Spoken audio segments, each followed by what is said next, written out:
There's a statistic the motorcycle industry prefers not to mention in its ad campaigns. Most serious accidents involving new riders don't happen because of speeding or other drivers' mistakes. They happen because the person bought the wrong bike from day one. Not a dangerous bike, not a defective one, but a bike that didn't match their skill level, their body, their real budget, or their lifestyle.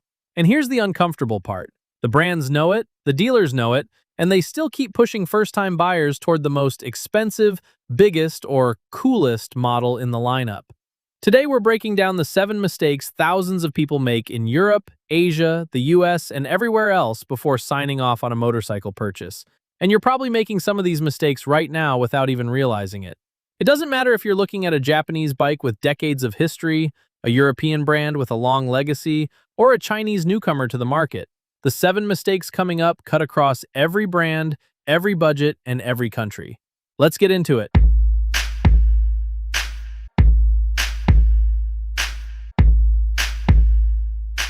The first mistake, and maybe the most common one, is picking the wrong engine size based purely on ego or on whatever budget's available. In markets like Spain, Italy, or Germany, it's common to see riders with zero experience jump straight into 650 cubic centimeter models, or even bigger, drawn in by the horsepower on paper and the bragging rights they see on social media. The problem is, engine size doesn't measure the rider's skill. It measures the engine's output, and that gap gets expensive fast in the first few weeks of real-world riding. A bike with more power than the rider can handle doesn't forgive mistakes. It lurches out of a badly judged corner, it gets twitchy at a wet stoplight, and it punishes any hesitation with a harsh response a new rider just isn't equipped to manage. Just compare a Kawasaki Z650 to a Z900. On paper, the difference looks like a single number, but in practice, it comes down to a power delivery that demands completely different reflexes and throttle control the moment you botch a roll-off. The right engine size isn't the biggest one your budget allows. It's the one you can control 100% of the time, including the moments things go wrong. The second mistake is buying without ever physically test riding the bike, relying only on photos, review videos, or spec sheets. This has only gotten more common with the rise of online shopping and direct import catalogs from Asian factories. What no spec sheet tells you is how the bike's weight feels when you lift it off the center stand, how the suspension reacts to the first real pothole, or whether you can plant both feet confidently at a stoplight on a slope. A bike can look outstanding on paper and still feel completely wrong for a specific body. Seat height, wheelbase, lever reach, and how the weight sits in the chassis are things you only feel by sitting on it, not by reading a comparison chart.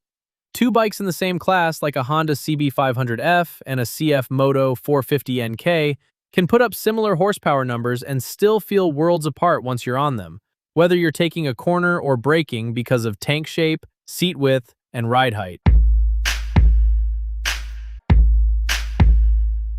The third mistake, closely tied to the previous one, is underestimating the total weight of the motorcycle and how it behaves in slow-speed maneuvers.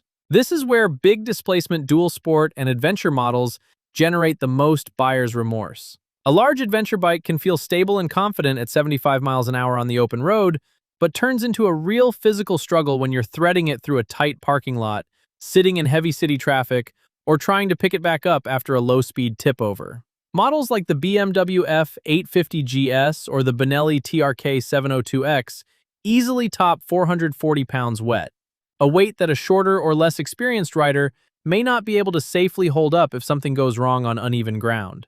Many buyers only discover this problem when it's already too late. The bike drops at a stoplight, they can't lift it on their own, and they end up selling it at a loss before hitting their first year of ownership. The fourth mistake is budgeting based only on the motorcycle's sticker price, completely ignoring the real cost of ownership. Mandatory insurance, comprehensive coverage, routine maintenance, tire wear, brakes, the chain or belt drive, and personal protective gear can easily add up to 20 to 30% of the bike's initial value over the first 2 years. This becomes especially critical with brands that are new to the global market, where genuine parts can take weeks to arrive from the factory, or where insurers place the model in a higher risk category than its displacement or reported accident history would suggest. Buying a bike from an up-and-coming brand with a really attractive entry price, but no clarity on the cost of its parts, its chain and sprocket kit, or its filters, can turn that initial savings into mounting extra costs over the first 12,000 miles. The same thing happens in reverse. A well-known European motorcycle might have a reasonable purchase price, but a scheduled maintenance cost that runs 2 to 3 times what the owner of an equivalent Japanese bike pays, simply because of specialized labor rates and imported genuine parts. The fifth mistake is going purely off-brand reputation without checking whether real technical support actually exists where you'll be riding. A motorcycle can have glowing international reviews, a reliable engine, and cutting-edge electronics, but if the nearest qualified shop is 120 miles away, or parts only come through direct import with wait times of several months, the owner ends up dealing with minor issues that snowball into major problems simply from a lack of timely attention. This applies just as much to niche European brands with a thin dealer network in certain countries as it does to expanding Chinese brands, for example, Vogue, CF Moto, Zontes, or QJ Motor, which are still building out their authorized service networks outside Asia. Before signing on the dotted line, it's worth asking the dealer directly how many authorized shops exist in the country and what the average turnaround time is for a part that's not in local stock. The sixth mistake is sacrificing long-term ergonomic comfort for the sake of aesthetics or an aggressive design. A sport bike with a fully forward-leaning riding position can look spectacular in photos and deliver a rush of adrenaline for the first few miles. But on daily 40-minute commutes or longer, that same position turns into wrist pain, neck strain, and accumulated lower back fatigue. The European market, with its frequent urban commutes and weekend rides on back roads, demands ergonomics built for extended use, not just for the delivery day photo shoot.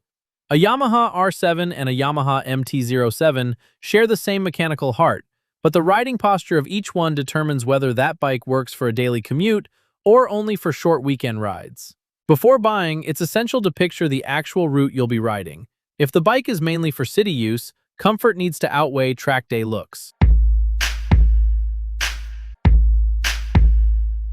The seventh and final mistake is buying your first motorcycle to impress others instead of to learn. This is arguably the mistake with the most serious consequences for road safety. Choosing a high-displacement sport bike or a naked with a lot of power, mainly because of social status or approval on social media, usually means fewer hours of gradual practice and a much more dangerous learning curve. Experienced riders agree on one point that many beginners overlook. Your first bike should forgive mistakes, not punish them. A more basic motorcycle with rider assist electronics and moderate power, like a Honda CB500F or a Royal Enfield Hunter 350, lets you make the normal beginner mistakes without those mistakes turning into a serious crash or an irreversible accident. Real status isn't in the bike you buy first, it's in the bike you can handle safely after thousands of miles of hard-earned experience.